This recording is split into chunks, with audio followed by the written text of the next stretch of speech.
नमस्कार मित्रांनो, आजच्या व्हिडिओमध्ये आपण एक महत्त्वाच्या विषयाची माहिती घेणार आहोत आणि तो विषय आहे जनसुरक्षा कायदा, पब्लिक सिक्युरिटी ॲक्ट.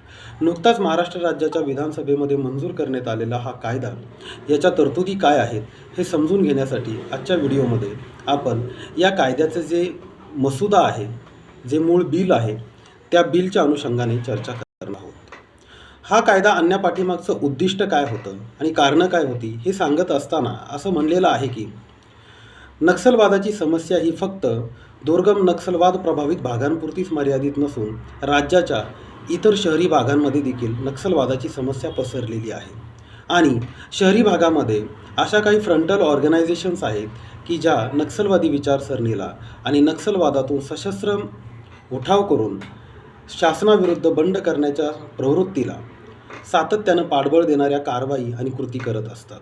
आणि यामुळे समाजमनामध्ये सातत्याने एक प्रकारे असंतोष निर्माण करण्याचा प्रयत्न केला जातो. आणि म्हणून नक्षल प्रभावित राज्यांच्या धर्तीवरती महाराष्ट्र राज्याने देखील अशा प्रकारची एक कायदेशीर व्यवस्था निर्माण करण्यासाठी हा कायदा बनवलेला आहे. मित्रांनो, यामध्ये पुढे जाऊन असं म्हणलेलं आहे की महाराष्ट्र राज्यामध्ये अशा प्रकारच्या ज्या समस्या आहेत, या समस्यांना टॅकल करण्यासाठी किंवा या अनलॉफुल ॲक्टिव्हिटीजला कंट्रोल करण्यासाठी उपलब्ध असणारे जे एक्झिस्टिंग कायदे आहेत हे पुरेसे नाही आहेत. त्यामुळे नवीन अशा कायद्याची गरज भासलेली आहे. त्याच पद्धतीने देशाच्या गृहमंत्रालयाने वेळोवेळी राज्यांना सूचित केलेलं आहे की तुम्ही अशा प्रकारे तुमच्या पातळीवरती नक्षलवाद प्रभावित गोष्टींना कंट्रोल करण्यासाठी स्वतःचं लेजिस्लेशन म्हणजेच कायदा निर्माण करू शकता. मग महाराष्ट्र राज्य हे पहिलं राज्य आहे का ज्यांनी पब्लिक सिक्युरिटी ॲक्ट किंवा जनसुरक्षा कायदा पारित केलेला आहे? तर नाही.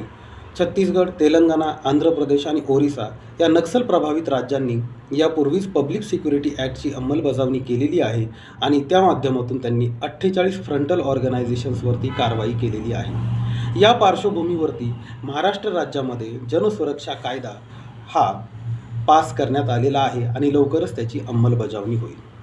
या कायद्याच्या तरतुदी काय आहेत हे जर आपण प्राथमिक स्वरूपात पाहायला गेलो तर यामध्ये सर्वात अगोदर अशा प्रकारच्या इंडिव्हिज्युअल्स म्हणजे वैयक्तिक व्यक्ती किंवा फ्रंटल ऑर्गनायझेशन्स यांना अनलॉफुल डिक्लेअर करण्यासाठी राज्य शासनाला अधिकार देण्यात आलेले आहे. राज्य शासन ऑफिशियल गॅझेटमध्ये नोटिफिकेशन देऊन अशा प्रकारच्या ज्या संघटना आहेत यांना अनलॉफुल डिक्लेअर करू शकते. अशा प्रकारची नोटिफिकेशन राज्याच्या ऑफिशियल गॅझेटमध्ये प्रसिद्ध झाल्याच्या नंतर या नोटिफिकेशनला मान्यता देणं किंवा मान्यता न देणं हे ॲडव्हायझरी बोर्डच्या निर्णयावरती अवलंबून असेल. कलम 5मध्ये ॲडव्हायझरी बोर्डचे निर्मिती संबंधीचे काय तत्त्व असावीत याविषयी बोललं गेलेलं आहे.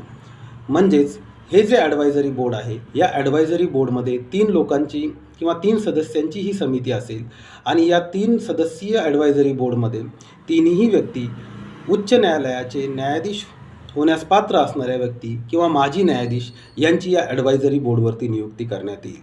राज्य शासनाने अशा प्रकारच्या अनलॉफुल ज्या काही ऑर्गनायझेशन आहेत यांना अनलॉफुल म्हणून डिक्लेअर करण्यासाठी ऑफिशियल गॅझेटमध्ये नोटिफिकेशन दिल्याच्या नंतर संबंधित ऑर्गनायझेशनला ॲडव्हायझरी बोर्डकडे 15 दिवसांमध्ये स्वतःचं प्रत्युत्तर दाखल करण्याचा अधिकार देण्यात आलेला आहे, जेणेकरून त्यांना स्वतःला नॅचरल जस्टिस किंवा नॅचरली जस्टिफायबल त्यांचा स्टँड मांडण्यासाठी ॲडव्हायझरी बोर्डपुढे त्यांची बाजू मांडता येईल.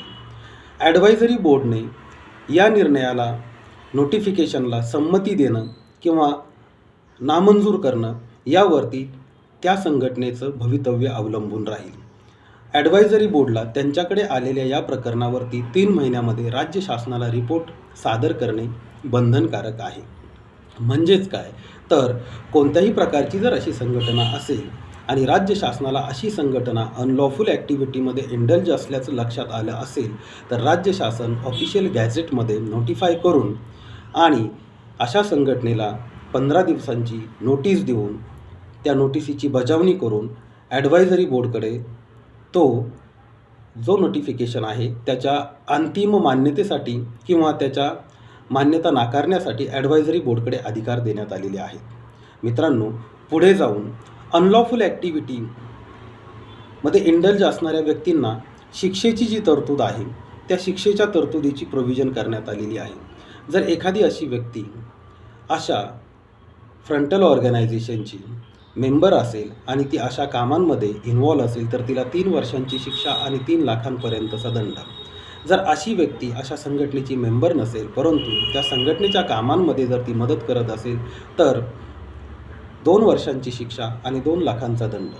जर अशी कोणतीही व्यक्ती अशा संघटनेच्या मॅनेजमेंटमध्ये ॲडमिनिस्ट्रेशनमध्ये सहभाग घेत असेल तर 3 वर्षांची शिक्षा आणि 3 लाखांपर्यंतचा दंड. तसेच अशी एखादी व्यक्ती अशा संघटनांना पाठबळ देत असेल किंवा अशा प्रकारचे अनरेस्ट क्रिएट करण्यासाठी त्या संघटनांना स्ट्रॅटेजिक लेवलवरती मदत करत असेल तर त्यांना 7 वर्षापर्यंतच्या शिक्षेची तरतूद करण्यात आलेली आहे. हे सर्व ऑफेन्सेस जे आहेत हे नॉन बेलेबल ऑफेन्स आहेत, नॉन कंपाऊंडेबल ऑफेन्स आहेत आणि कॉग्निजेबल ऑफेन्स आहेत. मग पुढे जाऊन या कायद्यामध्ये अशी देखील तरतूद करण्यात आलेली आहे की या कायद्याच्या संबंधी जर काही गुन्हे नोंदवले गेलेले असतील तर त्या गुन्ह्याच्या संबंधी तपास करण्यासाठी किमान पोलीस सब इन्स्पेक्टर लेवलच्या अधिकाऱ्यांचा समावेश इन्व्हेस्टिगेशनमध्ये केला जावा. अशा संघटना किंवा अशा प्रकारच्या तक्रारी जर पोलिसांना दाखल करून घ्यायच्या असतील तर याची डायरेक्ट पोलीस स्टेशनला FIR करता येणार नाही. FIR करण्यासाठी डेप्युटी इन्स्पेक्टर जनरल लेवलच्या अधिकाऱ्यांचं रिटन रेकमेंडेशन किंवा लेखी परवानगी असणं आवश्यक आहे.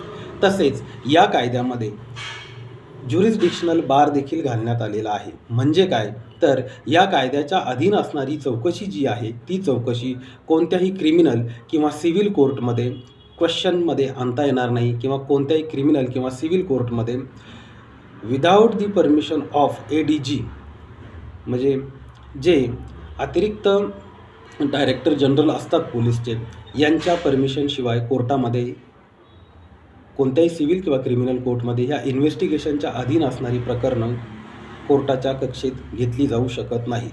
परंतु या कायद्याच्या अन्वये शासनानं जर असं कोणतं नोटिफिकेशन दाखल केलं असेल तर त्या नोटिफिकेशन संबंधी किंवा ॲडवायझरी बोर्डनं जर ते नोटिफिकेशन मान्य किंवा अमान्य केलं असेल तर त्याच्या अपिलासंबंधी किंवा या अशा प्रकारच्या फ्रंटल ऑर्गनायझेशनमध्ये एखादी मालमत्ता जर संबंधित कलेक्टर किंवा संबंधित पोलीस कमिशनर यांनी जर जप्ती केलेली असेल तर त्या जप्तीच्या संबंधितचे जे आदेश आहेत या संबंधितच्या आदेशांच्या वरती रिव्हिजनचे जे अधिकार आहेत ते हायकोर्ट आणि सुप्रीम कोर्ट यांच्याकडे देण्यात आलेले आहेत.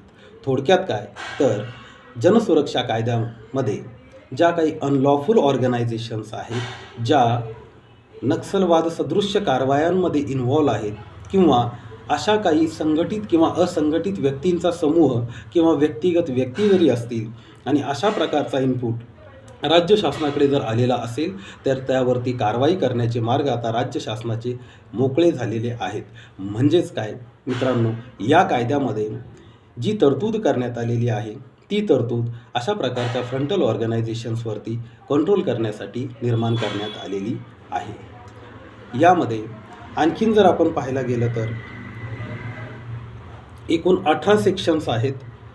18 कलमांचा हा टोटल संपूर्ण कायदा आहे आणि या 18 कलमांमध्ये मी तुम्हाला आत्तापर्यंत सांगितलेल्या ज्या प्रोव्हिजन्स आहेत त्या वेगवेगळ्या सेक्शन्समध्ये देण्यात आलेल्या आहेत. तर आजच्या व्हिडिओमध्ये इतकंच. आणखी काही माहिती हवी असल्यास या कायद्याविषयी आपण दुसऱ्या व्हिडिओमध्ये ती कव्हर करूयात. धन्यवाद.